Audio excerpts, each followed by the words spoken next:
Welcome to the debate. So when you buy a high-end computer, it comes with a user manual. Right. If it freezes, you just force quit. But we're handed the most complex hardware on Earth, the human brain, with literally zero documentation. Yeah, unfortunately. So today I'm arguing that neuro-linguistic programming, or NLP, is essentially that missing user manual. It's a highly effective, pragmatic methodology for rewriting our mental software to maximize productivity. And I'm arguing that this so-called user manual is, frankly, mostly science fiction. Oh, okay. Yeah, it's an intellectually anarchic system. It basically just repackages basic psychology behind all this convoluted jargon.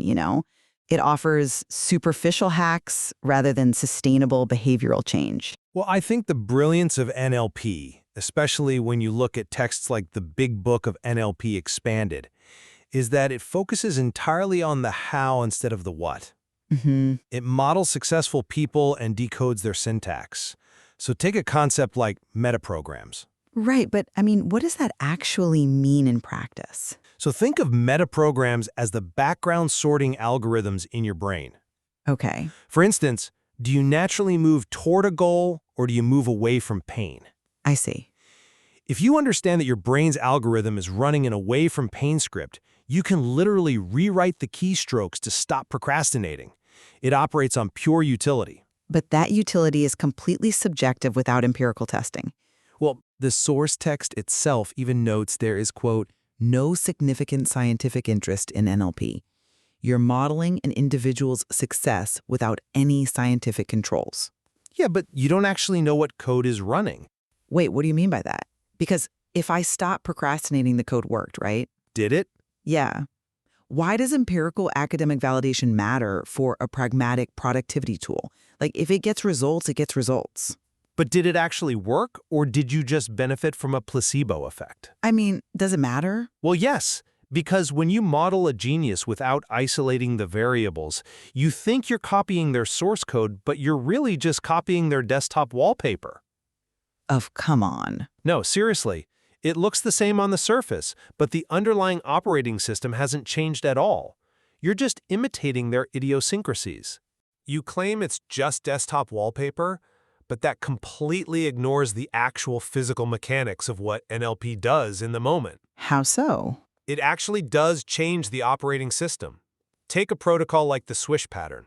Okay. We aren't just mimicking behavior there. We are actively collapsing psychological time. I'm going to need you to explain the mechanism there because to me it sounds an awful lot like basic cognitive behavioral redirection. Well, it's highly structured. You take a negative behavioral image, say visualizing yourself doom scrolling on your phone, Yeah. and you rapidly replace it with a compelling, objective image of your ideal, productive self. Or, take anchoring. Right, where you touch your fingers together or something? Exactly. You associate a physical trigger, like pressing your thumb and forefinger together, with a deeply resourceful state. It overrides the brain's default sluggishness to break an unresourceful state immediately. It's fast. Okay, but we really need to call it what it is. Anchoring is just Pavlovian conditioned response, just rebranded. Well, it utilizes conditioning, sure. And the swish pattern is just cognitive behavioral visualization. I don't deny that a conditioned response can change an immediate state.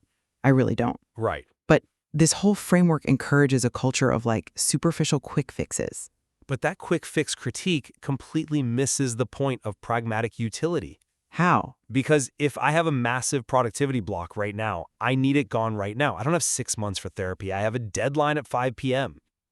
I get that, but relying on a swish to magically fix a deeply ingrained productivity issue, it basically acts as a temporary Band-Aid. Not necessarily. If your procrastination is rooted in a deep fear of failure, quickly visualizing a better version of yourself doesn't address the root cause. It just masks the symptom for an afternoon.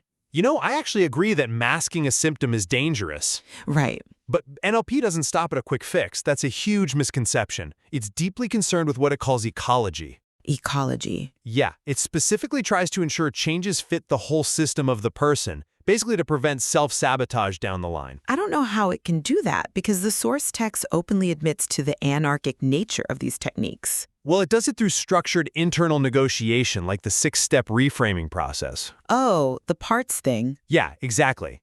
Think about the last time you promised to wake up at 5 a.m. to work out, but you hit snooze instead. Okay, sure. Happens all the time. Right. NLP suggests you don't just lack discipline. A part of you is fulfilling a positive intention like, protecting you from exhaustion. Mm-hmm. The 6-step reframe is a mechanism to literally negotiate with that specific defensive part to find a new behavior. I mean, doesn't that demonstrate a really comprehensive approach to sustainable psychology and not just a Band-Aid? Look, the intention of ensuring a change doesn't disrupt a person's life. That is valid. I'll give you that. Thank you. But the framework itself, literally dividing the mind into these autonomous parts with their own distinct motives and having them negotiate, you're anthropomorphizing fragments of your own psyche. If it helps someone stop hitting the snooze button, the metaphor has served its purpose, hasn't it? But asking a subconscious part to invent 3 new behaviors to satisfy a positive intention, that leads to some seriously convoluted mental gymnastics. I don't think it's convoluted if it works. It might be an interesting metaphor, but treating it as a definitive protocol is exactly where NLP drifts away from rigorous methodology and just straight into subjective imagination.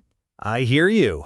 So fundamentally, we are just looking at 2 very different paradigms for productivity here. Definitely. I view NLP as a highly flexible, pragmatic toolkit. It empowers individuals to override self-limiting software through state management and structural modeling. And I see a collection of repackaged, largely unverified heuristics. Right. By masking basic psychological principles behind all this proprietary jargon and sort of bypassing empirical rigor, it risks oversimplifying human cognition. It ends up selling superficial solutions to what are really complex behavioral challenges. Fair enough. I do think we find some convergence, though, in the practical value of basic self-awareness. Oh, absolutely. Because recognizing how our language, our physical posture, and our internal dialogue directly affect our immediate state, that's a crucial insight for daily productivity, regardless of what you call it. I fully agree with that. The underlying mechanisms of human attention and conditioning, they are undeniably powerful. Yeah. Becoming conscious of them is definitely a net positive for anyone trying to improve their focus or get things done. Processes, and all their potential applications. For sure. But we'll leave the final judgment to you, the listener. Next time you find yourself stuck in a loop of unproductivity, ask yourself, are you just accepting the faulty operating system you were handed, or is it time to open the manual and start writing some new code?